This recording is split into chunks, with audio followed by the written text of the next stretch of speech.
الخمسينيات والثمانينات. وخلال أحداث انتفاضة الأقصى، أنا بختصر على فكرة على قد ما بقدر يعني.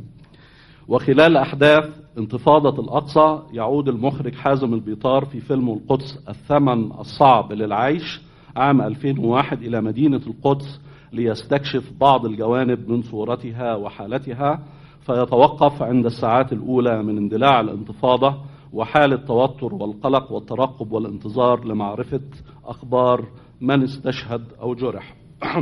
بينما يتناول فيلم ولد اسمه محمد للمخرجة نجوى النجار أيضا عام 2002 يوميات فتى فلسطيني في 13 من عمره يأتي من مخيم قلنديا إلى القدس ليعمل في نقل بضائع المواطنين عبر الحاجز العسكري الذي يغلق أفق القدس أمام القادمين إليها. هناك أفلام أخرى مثل فورد ترانزيت للمخرج هاني أبو أسعد، وفيلم عبور قلنديا للمخرج صبح الزبيدي، وفيلم صباح الخير يا قدس للمخرجة سهى عراف.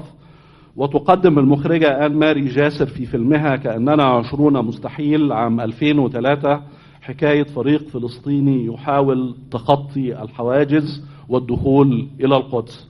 سنرى آن ماري جرجس مرة تعاود الظهور مرة ثانية لتخطي الحواجز لاستعادة أموال بطلة فيلمها ملح هذا البحر في عام 2009.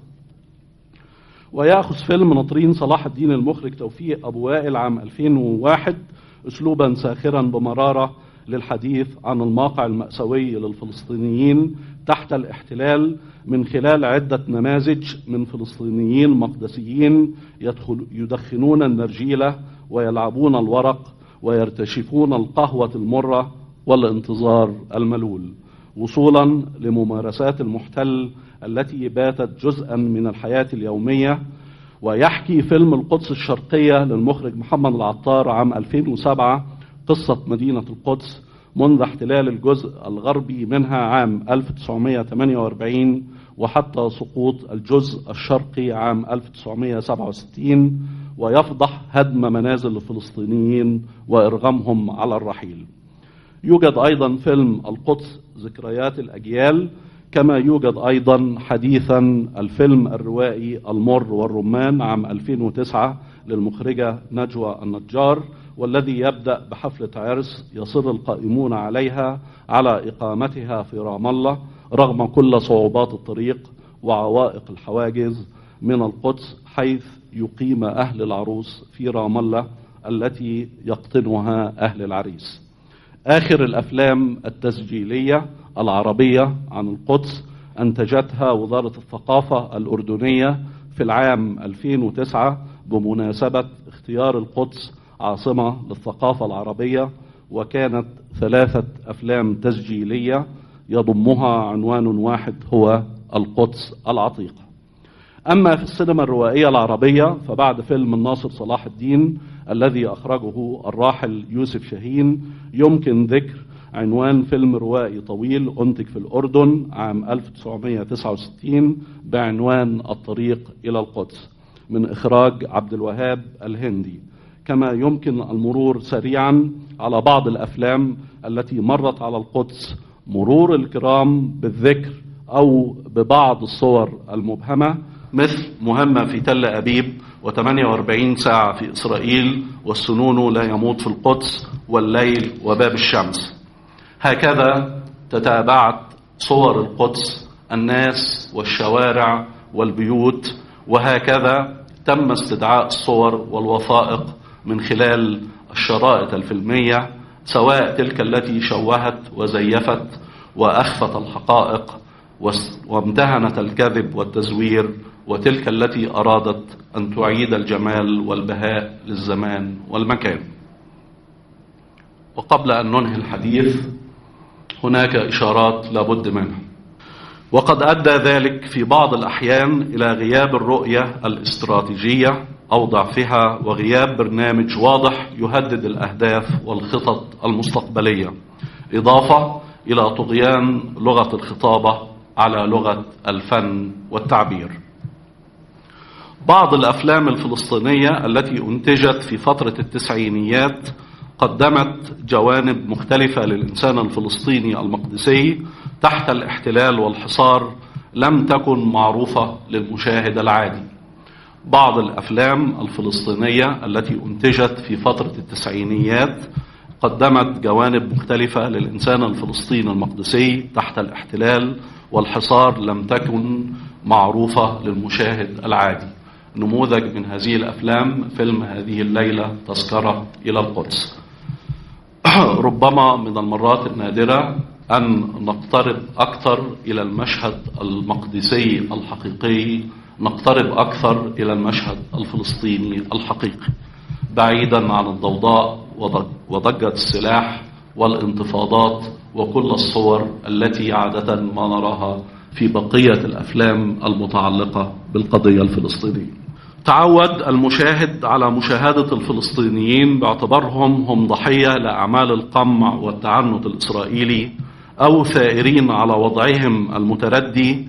من هنا يمكن القول أن الفلسطيني في أفلام التسعينيات لم يعد تلك الشخصية المقهورة المسلوبة الإرادة، إنما أصبح أكثر إدراكا لرياح التغيير الإقليمي والدولي، وأكثر استعدادا للتعايش السلمي مع إسرائيل، مثل بعض أفلام رشيد المشهراوي عيد ميلاد ليلى وميشيل خليفي الجواهر الثلاث، وهاني أبو أسعد زواج رنا، وإليا سليمان يد إلهية. وبرغم النجاح الذي حققه هذا النوع من السينما ظل انتشار هذه الأفلام مقتصرا على المهرجانات الدولية، ولا بد من الإشارة هنا إلى أن أفلام الموجة الجديدة الأخيرة للسينما هكذا تبرر وجودها، إنما جاءت لتصور القضية من داخلها بعيدا عن كاميرا سياحية متحمسة ترى القشرة وتخفي الجوهر. ولعل أخطر ما تواجهه هذه الأفلام اعتمادها على التمويل الخارجي مع ما يحمله من شروط مسيسة في أغلب الأحيان.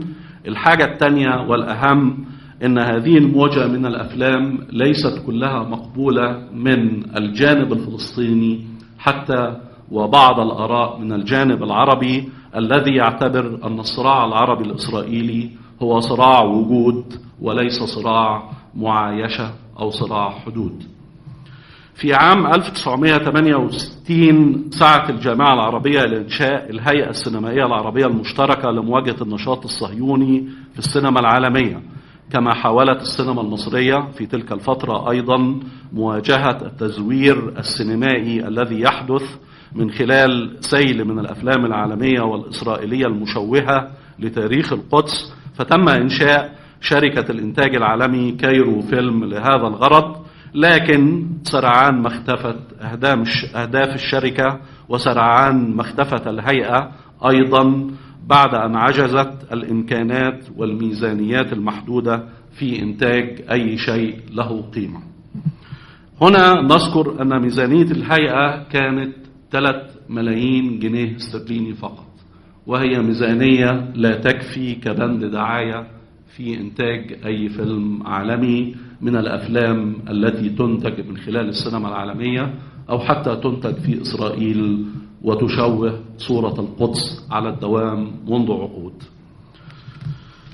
على الدخول في حرب الصورة بشكل فاعل وجدي، ويعني ذلك تقاعس الجهات الرسمية على المستوى العربي عن الدخول في حرب الصورة بشكل فاعل وجدي، وكانت الصهيونية على الجانب الآخر تعتمد في ميدان السينما على أساليب ووسائل مختلفة لتضليل الرأي العام من خلال استراتيجية متكاملة تمتد عبر مساحة واسعة من العالم لتحقيق غاياتها وأهدافها الآنية والمستقبلية، وكانت وما زالت تضخ المليارات لشراء شبكات الإعلام وشبكات التوزيع وشركات الإنتاج لتقديم صورة للقدس اليهودية والعاصمة الموحدة لإسرائيل.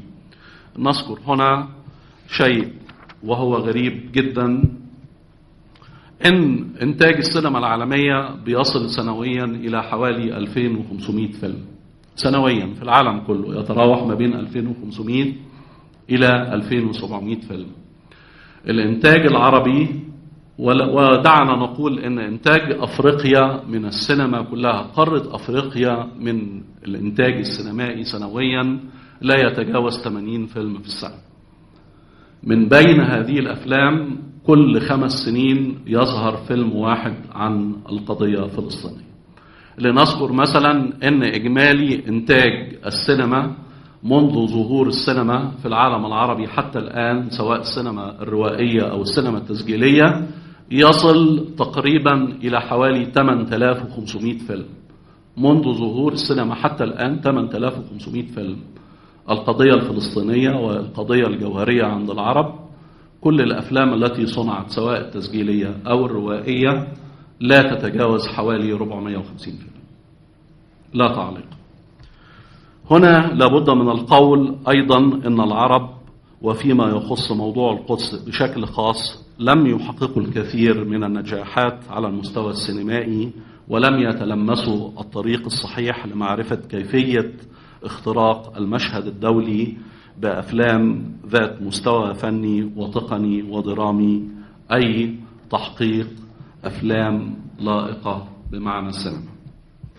أخيرا الإشارة الأخيرة للمجلس الوطني للثقافة، وهذه الإشارة تتضمن الشكر الجزيل باسم نادي الكويت للسينما للمجلس للحرص على إدراج هذه الأمسية ضمن نشاطات مهرجان الجرين، باعتبار السينما أحد العناصر المهمة في ثقافة أي أمة متحضرة، وإيمانا من المجلس بأن السينما بشكل خاص هي التاريخ الوجداني للشعوب وهي ذاكرة الوطن.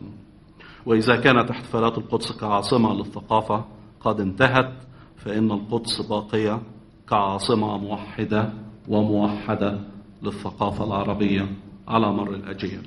الشكر موصول لكم أيها الحضور الكرام.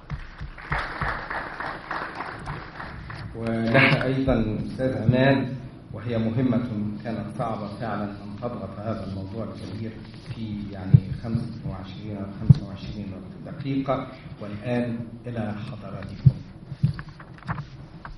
تفضل كل دكتورة، تفضل كل مداخل أو كل معقب من تعريف نفسك. تفضلي. مساء الخير عليكم جميعا. رضوى فرغلي.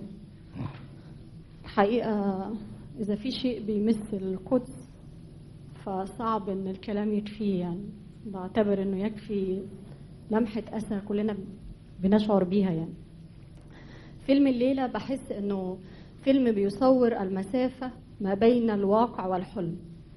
هذا الواقع بيصوره بيت أم إبراهيم، وهو دلالة على فلسطين كلها في تصوري، فلسطين المحتلة، وهذا البيت المحتل من المستوطنين، ولم يتركوا لأصحاب البيت إلا حجرة مشوهة ولا تصلح للعيش، يشاركوهم حتى في دورات المياه.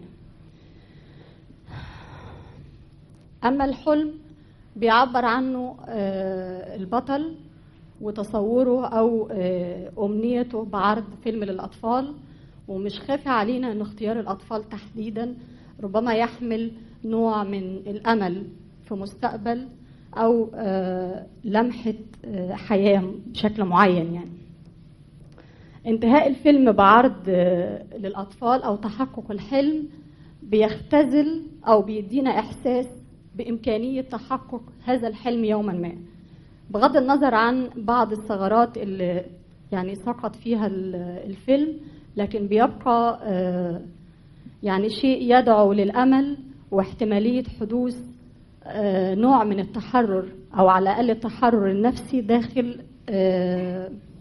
داخل أهل البلد الأصليين الفلسطينيين.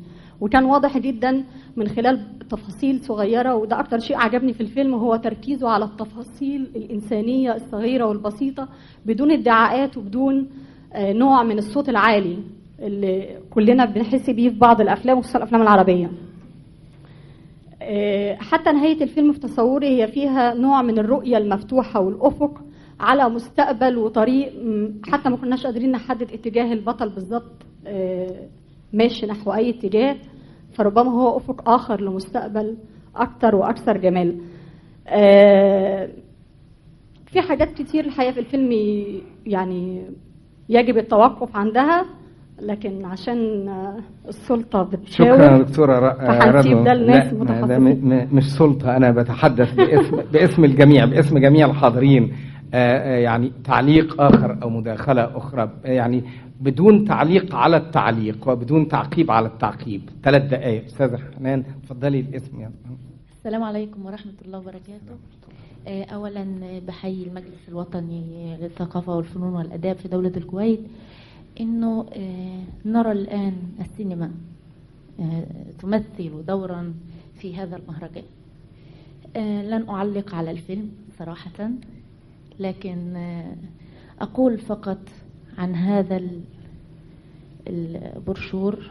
اسم الفيلم المترجم تيكت تو أورشليم. أورشليم يعني ليست عربية، لكن القدس هي العربية.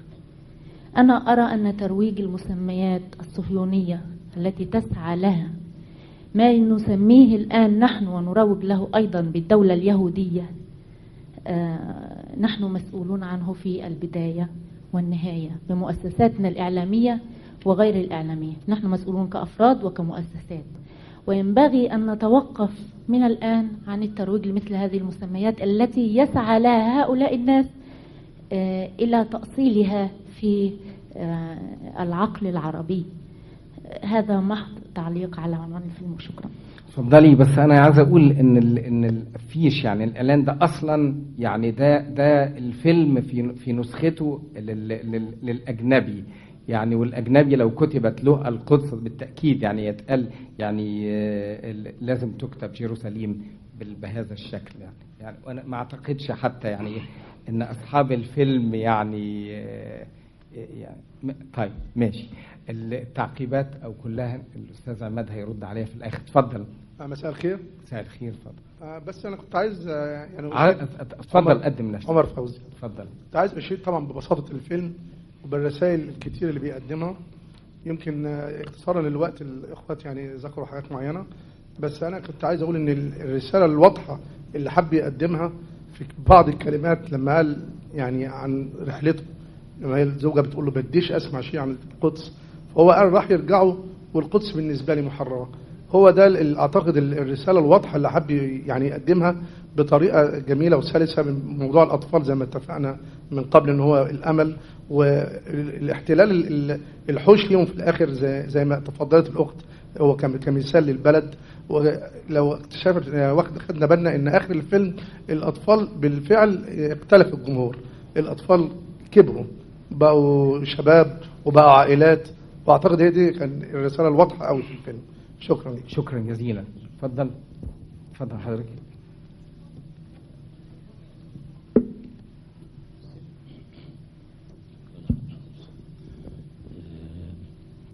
مصطفى فاروق، رئيس اللجنة الثقافية والفنية لمجلس الجالية المصرية.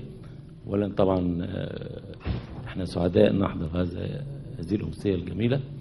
وبالنسبة تعليقي على الفيلم لمسة إنسانية جميلة جدا، ونجاح الفيلم في انه يعكس الحس الإنساني الجميل كان عالي بشكل فيه دقة. يعني لو نلاحظ ان كأن المحتل قدر يسيطر على الجماد، على الجدران، على الحيطان، ولكن النبض اللي موجود في داخل الفيلم في الحس الإنساني في الأسرة الفلسطينية، في الأفراد من الأطفال للكبار، بيعكس ان النبض اللي موجود في داخل هذه الجدران هو مازال نبض عربي فلسطيني أصيل. تاني حاجة ان المخرج واحنا في أمسية سينمائية قدر يستخدم آلة السينما، وزي ما شايفين متعمد يجيب آلة سينما من الحجم القديم الكبير. ولو نلاحظ حركة آلة السينما في الفيلم تفوقت ونجحت في تدمير آلة الحرب الموجودة. كنا دايما نشوف آلة الحرب ساكنة وثابتة ملهاش أي تفاعل، مع ان آلة السينما اللي استخدمها وينتقل بها من مكان إلى مكان وكأنها تحمل رسالة بين الدروب وبين الصخور وتعبر لتحقق الرسالة التي حاول أن يحملها لبطل الفيلم، فنجح مع استخدام الآلة السينمائية الفنية الثقافية ليعبر بها بصورة دقيقة. وشكرا جزيلا. شكرا أستاذ مصطفى، يعني يا رب يتحقق اللي أنت بتقول عليه، كل واحد مننا يشتري آلة سينمائية ويدمر له دبابة، يعني ده يبقى جميل. يعني شكرا جزيلا. الآن إلى تعقيب نقدي من الدكتور علي العنزي، تفضل. حاضر أستاذ عاطف في الآخر. شكرا. شكرا المجلس الوطني، شكرا دكتور أسامة، وشكرا أستاذ عماد. الحقيقة الفيلم قيم، يعني واستمتعت فيه، ليس من جانب المتعة الحسية بقدر ما هو استمتاع عقلي. وأنا أعتقد أن لا يمكن أن لأي ناقد أن يفهم الفيلم هذا بشكل دقيق من دون أن ينظر إلى الإنتاج. فالفيلم من إنتاج فرنسي هولندي فلسطيني مشترك، وبالتالي المنتج له وجهة نظر لابد أن تحترم من خلال الفيلم، وقد احترمت وجهة نظر المنتج، وإلا لما منح التمويل. الفكرة الرئيسية طبعا بالفيلم كما اتضح لي ربما هي أن السبيل الوحيد للمقاومة ولتحقيق نصر لا يكون من قناة السلاح المعتاد العسكري، بل من خلال الثقافة. فالوسيلة الوحيدة التي تمكن فيها الفلسطيني خلال الفيلم من بدايته لنهايته لأن ينتصر كانت في اللحظة التي قرر فيها أن يقاوم المحتل والمستوطن الإسرائيلي ثقافيا، فقد فرض عليه كلمته في النهاية في أن يقدم فيلما سينمائيا في حوش البيت المحتل. وكانت ردود الأفعال طبعا يعني في النهاية واضحة أنهم مشرورين لتحقيق هذا النصر إذا جاز التعبير. الفيلم طبعا في زوايا متعددة، كان في ذكاء من قبل المؤلف والمخرج. يعني رمزية تسمية الأم اللي مثل ما تفضلت الدكتورة أن هي ترمز إلى فلسطين، تسميتها بأم إبراهيم، وسيدنا إبراهيم هو أبو الأنبياء. جعل هذه الأم الفلسطينية تسمى بأم إبراهيم في هذا الفيلم يعطيك إيحاء بأن المخرج هناك تورية بأن الأم أو فلسطين هي بالأصل إنسان عربي، وأن كل الادعاءات اليهودية بأن التاريخ يمنحهم الحق في العودة إلى أرضهم من وجهة نظر المخرج طبعا هي ادعاءات فارغة، وأن فلسطين في النهاية مرموزة بإبراهيم هي إنسان عربي. طبعا المخرج خلف الكاميرا لم يبهرني، لم أجد يعني مخرجا متميزا خلف الكاميرا يلفت أنظاري إلا في بعض المشاهد. يعني مثلا المشهد اللي كانوا ينقلون فيه السينما أو جهاز البروجيكتور إلى الحوش، حاول أن يستغل الكاميرا للدخول من دوائر السينما، كأنه يعني السلاح هنا الذي يعني ترى فيه الجندي الإسرائيلي هو الفتحات الموجودة في ماذا نسميهم أستاذ عماد، خلينا نقول التيوبس. من خلال التيوبس اللي هي ترمز للفيلم أنت تستطيع أن ترى يعني تمسك بالجندي الإسرائيلي من خلال هذه القناة. أيضا طبعا رمزية كانت ولو أنها مسطحة بس إلى حد ما كانت معقولة، وجود أم إبراهيم خلف قضبان الشباك وكأنها مسجونة يعني إلى حد ما. آخر ملاحظة عندي أسجلها للمخرج كانت الموسيقى أو المؤثرات الصوتية. في الغالب يعني تستخدم مؤثرات صوتية مأخوذة من سواء ألحان معينة أو شيء، لكن هو اعتمد بشكل كبير على الأذان وعلى القرآن كل ما اقترب من حوار فلسطيني، فكان في الخلفية فعلا مؤثر ويعطيك انطباع عربي إسلامي للمشاهد. وفي النهاية شكرا للجميع. شكرا دكتور علي يعني على ملاحظاتك النقدية، وقد أوريت بالفعل إلى تغير خطاب المقاومة وإلى ظروف الإنتاج، وهما عاملان أساسيان في إنتاج هذا الفيلم. أستاذ عواطف أظن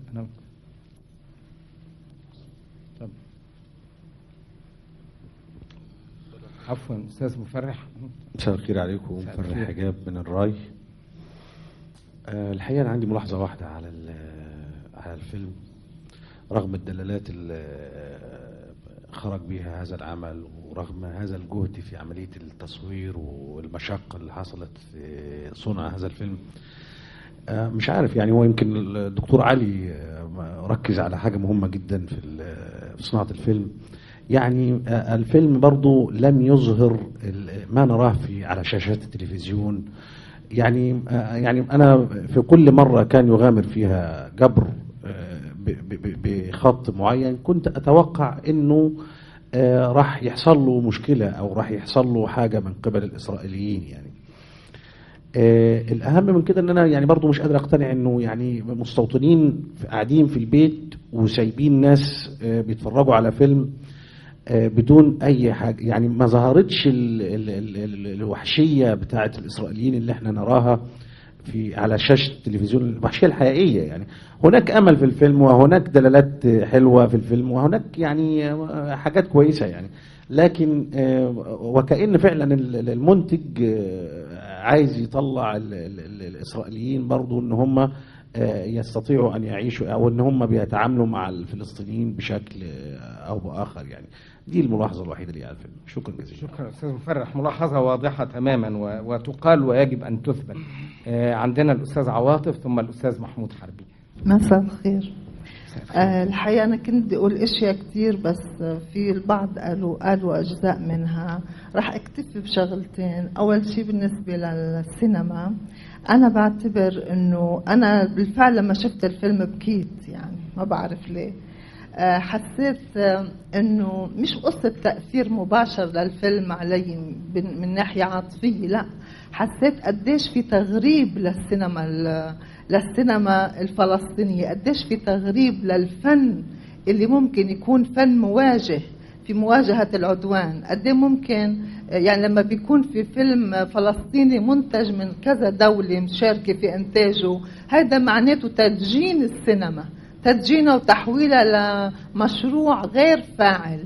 نحن محتاجين فعلا لرؤية استراتيجية واضحة، إن يعني أول شيء نؤمن بالسينما ونؤمن بدورها ونؤمن بتأثيرها وبفعاليتها، وعلى هالأساس نقدم أفلام تخدم السينما وتكون جزء من حربنا ضد إسرائيل وضد العدو الصهيوني يعني بشكل عام. هاي نقطة. النقطة الثانية بالنسبة للفيلم، انه يعني الحقيقة ما بدي احطه تحت منظار النقد وقول هون يعني كان ضعيف هون كان قوي، لانه بنعرف الظروف اللي ممكن تتنفذ فيها مثل هالافلام. هو اللي وصلوا لنا انه الحياة الاجتماعية قديش قاسية في ظل الاحتلال. يعني بدي حسسنا بوطئة الاحتلال على مدينة يعني مثل القدس وفلسطين بشكل عام. آخر شيء بدي أقول عشان أختصر، إنه بدنا يعني مثلا ما قدرتش السينما تعيش فينا القدس مثل ما عيشت أغاني فيروز. يعني كلنا بأذهاننا بوجداننا القدس العتيقة وزهرة المدائن وسنرجع يوما إلى حينا وغيرها من الأغاني. هاي الأغاني نجحت أكثر في ترسيخ القضية والفكرة الفلسطينية في أذهاننا أكثر من السينما. المطلوب اهتمام أكبر بالسينما، التفكير الجدي بأنه السينما ممكن توصلنا لنتيجة، ما نضل نعتمد أنه الصورة هيدي مش مؤثرة. الصورة هلأ هي إلى أكبر تأثير في النفوس وفي العقول. يعني نحن بدنا سينما مواجهة مش سينما مدجنة. شكرا. شكرا أستاذ عواطف. ويعني لابد يعني أن توضع طبعا ملاحظات الإنتاج في الاعتبار. أستاذ محمود حربي الأول. وأيضا أقول أننا تأخرنا كثيرا، وقد يعني ذكرت شيئا عن تأخر حركة المقاومة الفلسطينية في الاهتمام بالسينما رغم ما يحاط بالإنتاج السينمائي في الداخل من صعوبات. أستاذ محمود حربي تفضل حضرتك بعد الأستاذ محمود حربي. محمود حربي صحفي. في يعني قضيتين. القضية الأولى، إذا كان أي مشروع فني أو ثقافي سيكون بداية للتطبيع فهو مرفوض، لكنه إذا كان من باب تسليط الضوء على معاناة الشعب الفلسطيني مطلوب، من باب اعرف عدوك مطلوب، لكن إذا كان طريق للتطبيع فأعتقد أن ده مرفوض. القضية الثانية بالنسبة للأفلام الفلسطينية يا أستاذ عماد، وضعها إيه مع الرقابة، سواء الرقابة العربية، وكيف تعاملت السينما الفلسطينية خلال المراحل المختلفة مع أنظمة الحكم العربية المختلفة من الثورية إلى المحافظة إلى ما ذلك. شكرا. شكرا أستاذ محمود. أنا قصدي السؤال الفكر السينمائي، الفكر السينمائي بالنسبة الروائي بعد كده في المستقبل هيقدر يربط ما بين الإنسان العربي والإنسان الموجود في القدس، ويبين هذه النقاط زي اللي حصل في الفيلم النهاردة، إن شخص قاعد في القدس وفي منتهى المعاناة بيعرض عليه فرص أخرى، ومع ذلك بيصمد